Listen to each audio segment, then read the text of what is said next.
यूं तो मून के जब हम फेजेस की बात करते हैं तो बहुत सारे फेजेस हैं, बट मैं तुमसे 4 फेजेस की बात इंपॉर्टेंटली कर रहे हैं।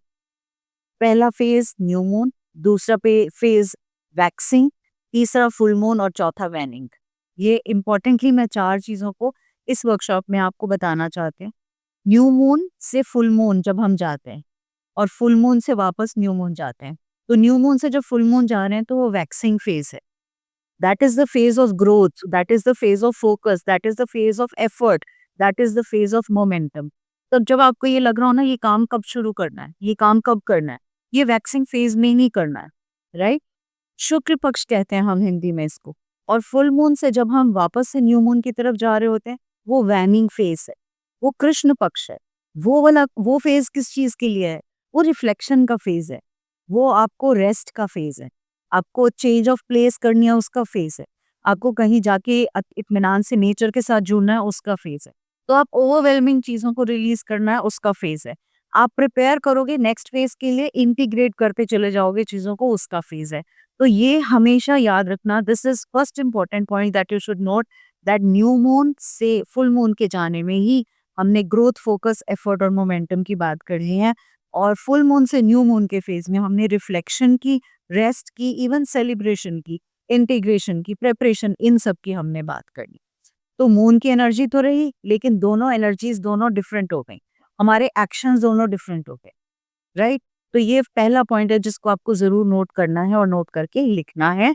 अब इन दोनों एनर्जीज को डिफरेंशिएशन समझते हैं। फुल मून की एनर्जी पीक की एनर्जी है और चीजों को कंप्लीट करने की एनर्जी है। न्यू मून की एनर्जी बिगिनिंग की एनर्जी और किसी भी चीज को इनिशिएट करने की एनर्जी है।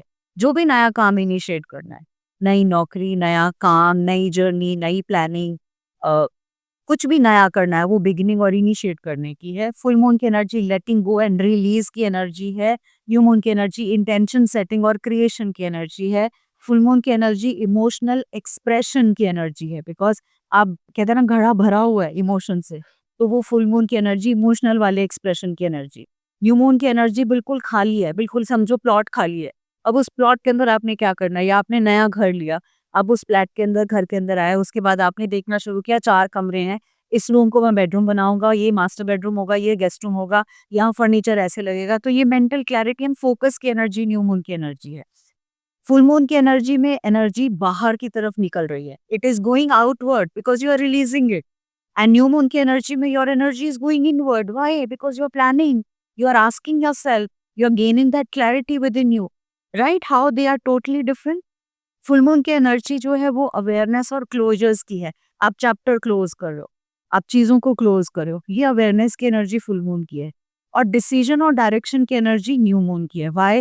बिकॉज आप ही ने तो डिसाइड करना है इस घर के अंदर, इस मकान के अंदर कौन सा मेरा कमरा होगा, कौन सा मेहमानों का होगा, किचन में कहाँ रखूंगी, मैं फ्रिज बाहर रखूंगी, अंदर रखूंगी, बाहर रखने से क्या फायदे होंगे, अंदर के क्या होंगे, इस रूम में ये रखना ठीक रहेगा, टेलीविजन बाहर लगाऊं या अंदर लगाऊं। मतलब हर एक छोटी से बड़ी चीज आप जब डिसीजन ले रहे हो तो आप किसी वजह से, किसी डायरेक्शन से ले रहे हो। So it is very different. हम अक्सर मिक्स करते हैं full moon energy new moon को, हम एक्टिविटीज को मिक्स करते हैं, हम चीजों को मिक्स करते हैं। So what you need to do understand is full moon energy is again very different than new moon. If you can please write down these points so that you understand how full moon energy is different to new moon energy. So that next time when it is a full moon, you know that you are releasing, you are letting go, you are emotionally expressing. If it is through journaling, your energy is going outward of you.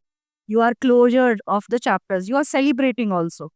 In new moon energy, it is beginning. You are using your mental capabilities.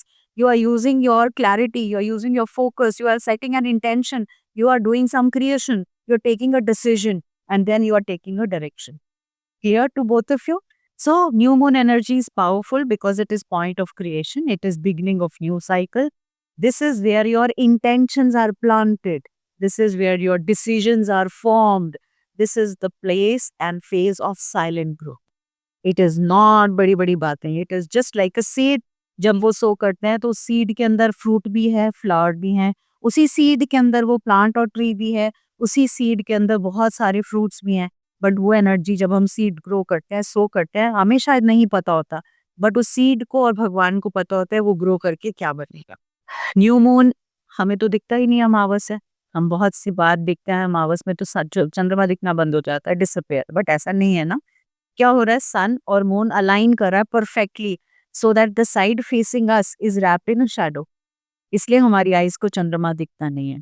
But ये perfect alignment है, but होता है हर 29.5 days में ये cycle पूरा होता है, और हम हर मंथ में एक ऑलमोस्ट हर एवरी मंथ में न्यू मून को देखते हैं हम, और हम विटनेस करते हैं, नॉट देखते हैं, हम उसकी एनर्जी को विटनेस करते हैं। न्यू मून इम्पैक्ट करता है, हमारी सेंसिटिविटी इंक्रीज हो जाती है, हमारी इंट्रोस्पेक्शन इंक्रीज हो जाती है, हमारी इंट्यूशन इंक्रीज हो जाती है। Moon is water, water is intuition, intuition is how you are thinking. आपकी अवेयरनेस इंक्रीज हो जाती है, आपके अंदर एक अर्ज आती है कि मुझे कुछ मीनिंगफुल जिंदगी में करना है यार, कुछ तो बड़ा करना है, कुछ तो अच्छा करना है। अगर आपके मन में आ रहा है परिवार में मुझे ऐसा कुछ एफर्ट डालना है कि सब लोग मिलजुल कर रहें, अगर घर में हो तो मुझे कुछ एफर्ट डालना है कि अब जैसे अचानक से आप कहोगे ये सब क्लीन करके मुझे यहाँ ना नए सेट ऑफ फ्लावर्स लेके आने, आज मैं यहाँ नया गुलदस्ता लगा रहा हूँ, मैं नया प्लांटर लगा रहा हूँ। ये सारा क्या हो रहा है, आपके अंदर एक स्ट्रॉन्ग अर्ज आ रही है कि मैं कुछ डिफरेंट या कुछ अच्छा या अपने आप को अच्छा करने की कोशिश कर रहा हूँ। New moon is the time for beginning. आपको सेट करने हैं clear powerful intentions. You have to begin new projects. It can be a habit. It can be a habit where you are cultivating it as something regularly. It can be a relationship healing where you are wanting the relationship to grow and it multiply and become better. It can be dreaming and visualizing without limitation. It can be connecting inward through journaling and meditation. In fact, if you ask me, one activity which is common for both new moon and full moon is journaling.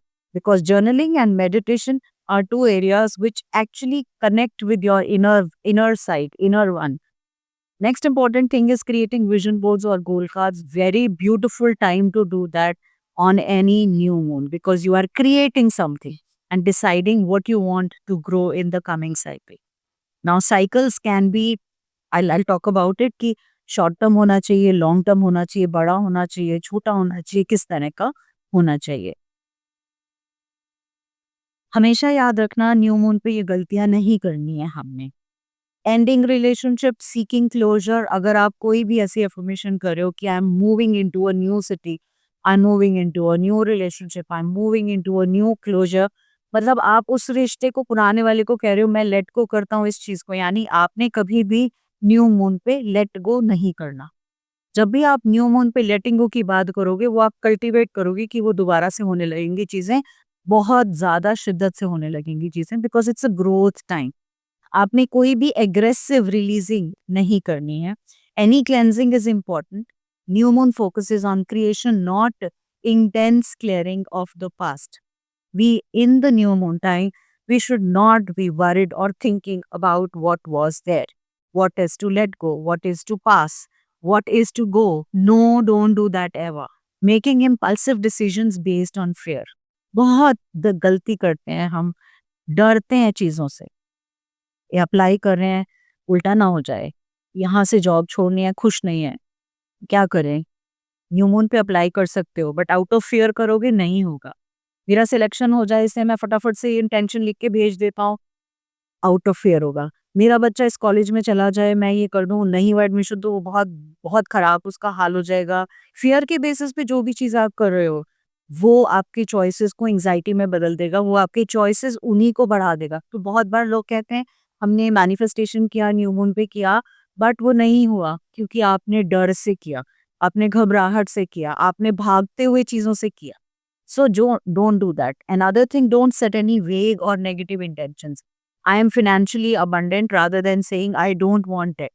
भगवान जी कर्जा हटा देना, भगवान जी ये कर्जा उतार देना। तो आप क्या कह रहे हो? आप दे कर देना या ये मत कर देना वाली बातें नहीं होनी चाहिए। No negative intention, no negative statement, I do not want this, I don't, anything which is no should be avoided from anywhere in the new moon ritual. So this should be very, very clear. If you want, you can take the screenshot. If you don't have time to write, you can do so.